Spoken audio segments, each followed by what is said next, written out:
Today we're going to get started with ink blending a sweet little winter card.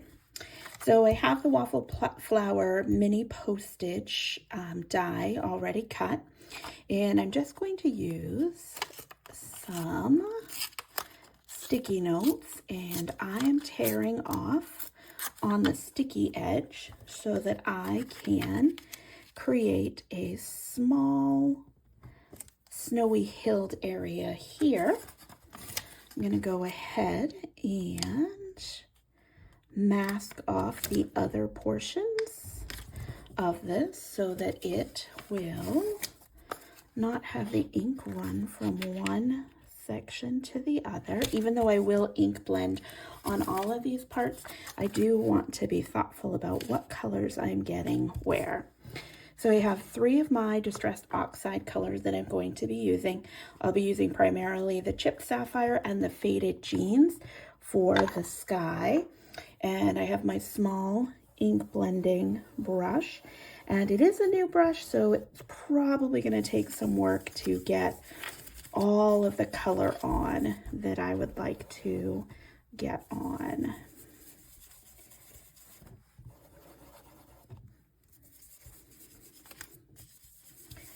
All right, give it a little bit of wipe on my tidy up towel and come in with a faded jean.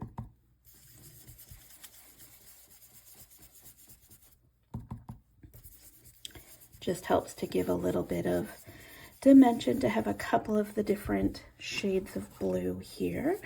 And we will be coming back to stamp over this, but I want to make sure that I get each of these small sections inked up one at a time.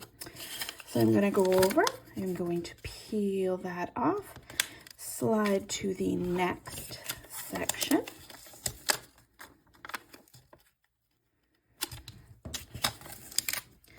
Have that nice white part for the snow. I'll give myself another section here and slide this on. Oops. Just using that little line along the edge of each piece to guide where I'm getting started. Start in with that chipped sapphire back at the top again. Probably could use a little bit bigger brush on this. But I also want to be mindful about how much ink I actually am laying into this. I'm also noticing, because I keep starting on this section here, that's a little darker, so I'll come back to that other corner and add some of my ink in there. And drop this down just a little bit, rub off a little bit of ink, come to the faded jeans.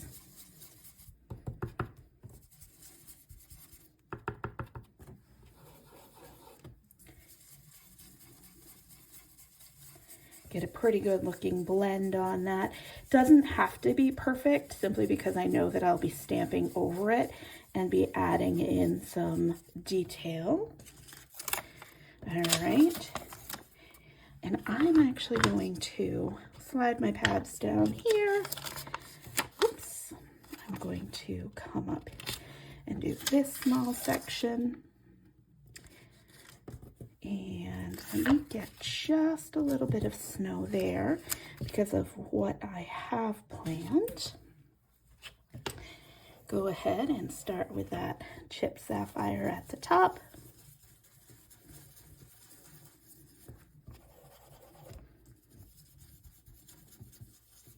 And then come back to the faded jeans and add that down in at the bottom.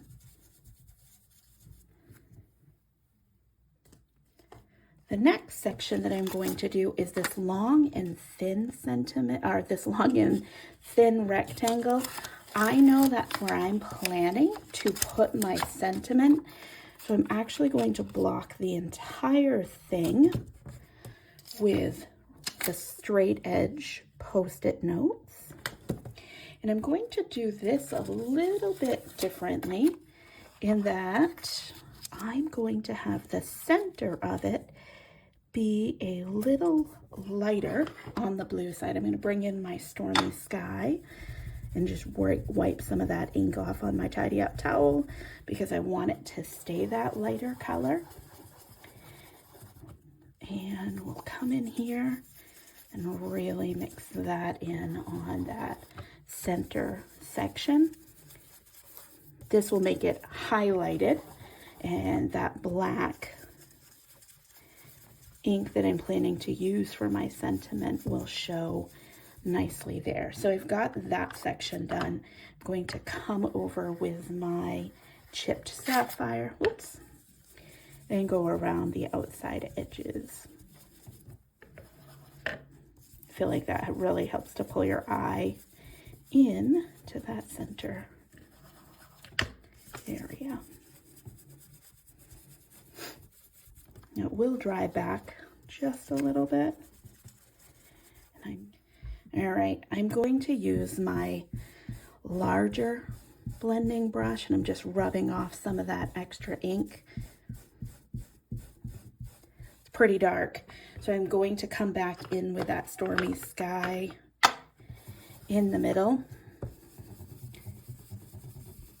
Sorry about that. You might be able to hear a couple of the tools on my table wiggling just a bit. Cover that up.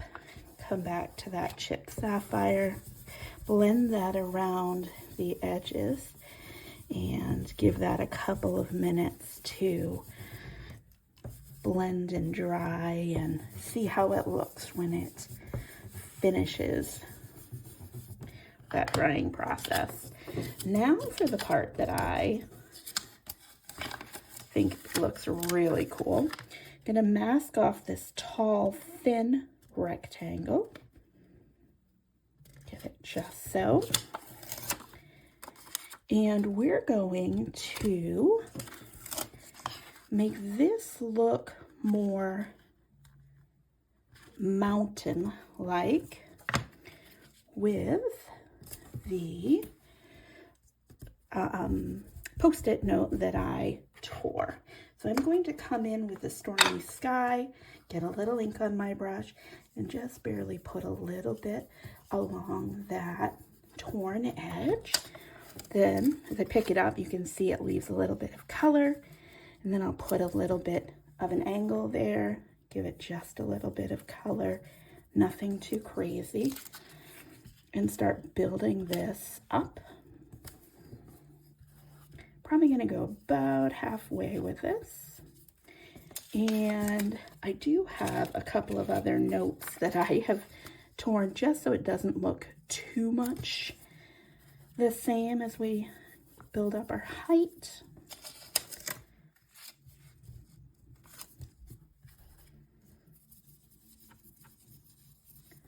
There's that. Actually, you know what?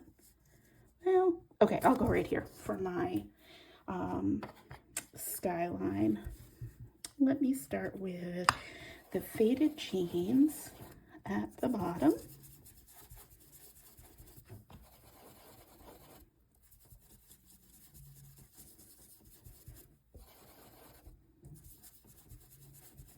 And then I will come in with a chipped sapphire up at the top.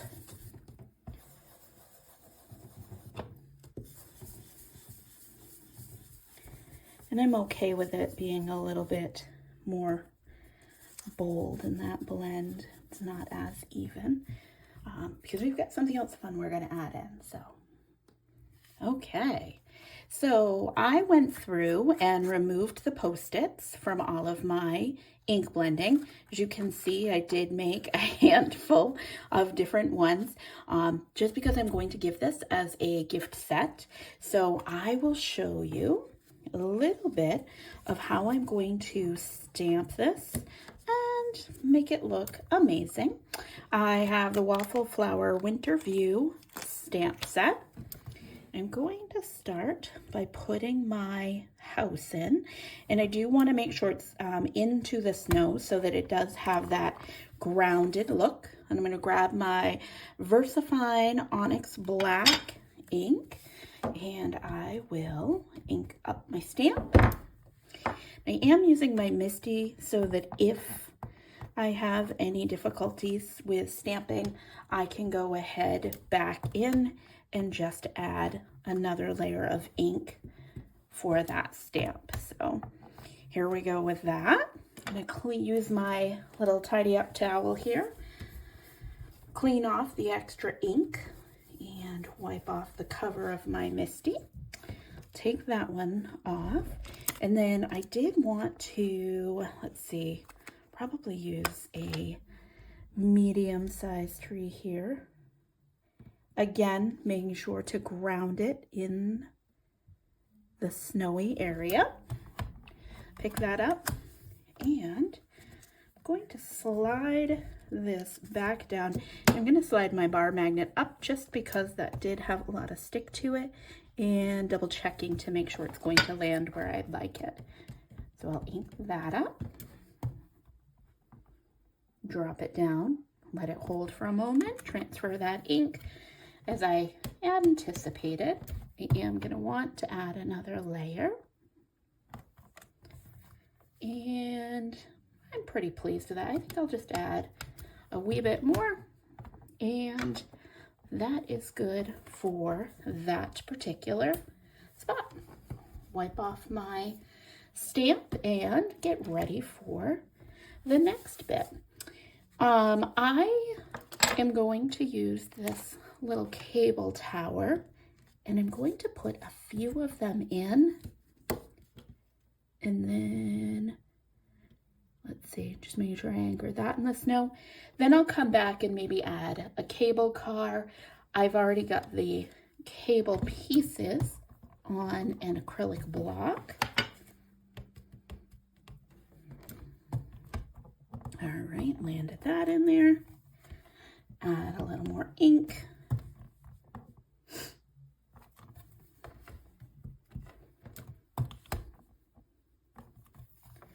All right, let's go ahead.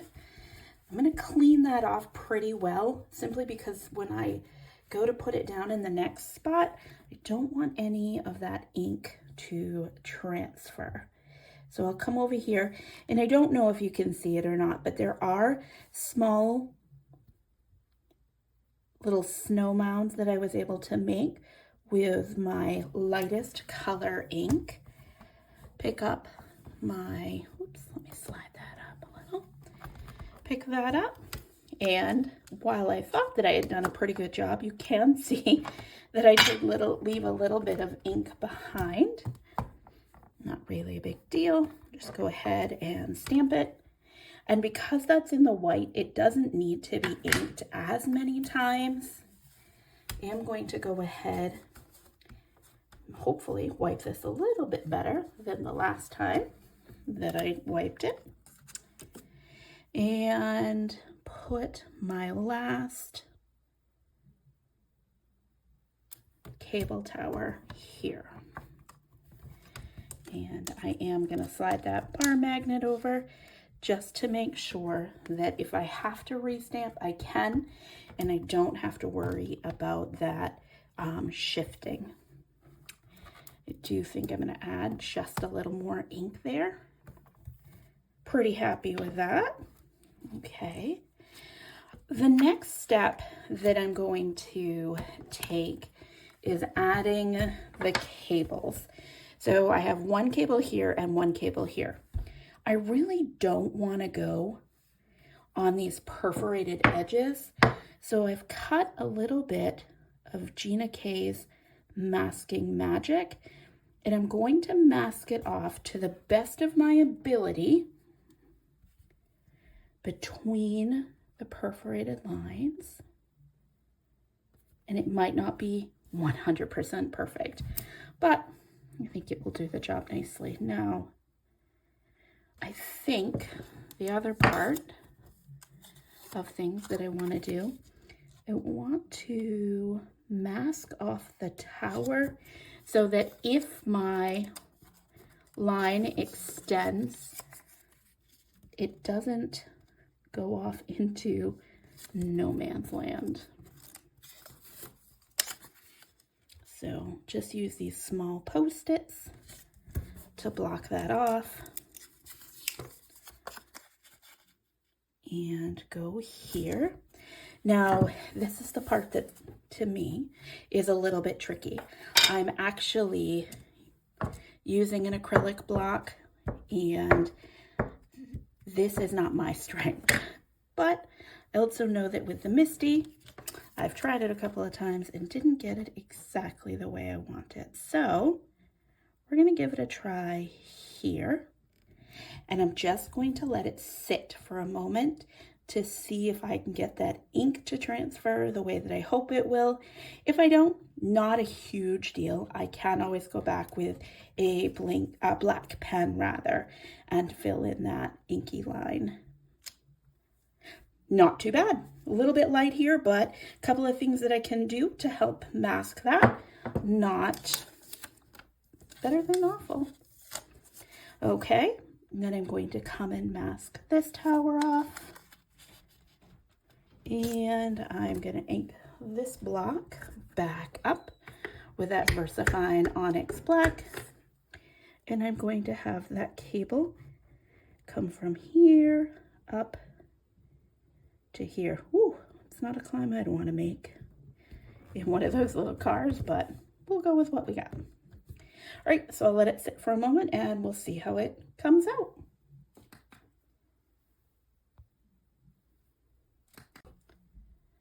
Okay, we are going to cut this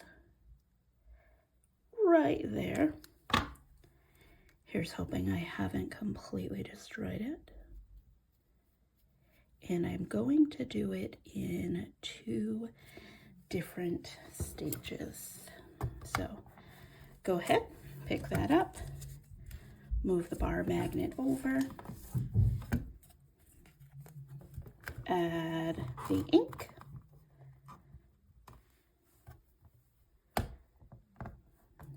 and it is a delicate sentiment, so you have to be careful not to really push on it, but you put your ink on and then just very gently rub it without much pressure. It looks like I really need to spend a little more time on this end. So I'll give that a little bit of love. Pick that up. Ooh, that looks good. Peel that section off and add the second half of the sentiment, trying to make sure that I have centered it without having any of the pieces overlap each other.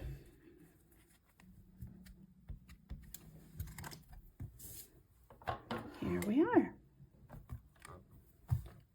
Oh, I love it. So winter days are better with friends like you. So I will be going to stamp up the other ones as we go along for the gift set. All right, we're back with our last few bits. So I have my card base here. I have my card that I created, or my card front, and then a matting panel just to add a little bit, using Barely Arts glue to adhere it together. All right, got the front on, pick that up, oops, add a little bit of glue, and add it to our card panel.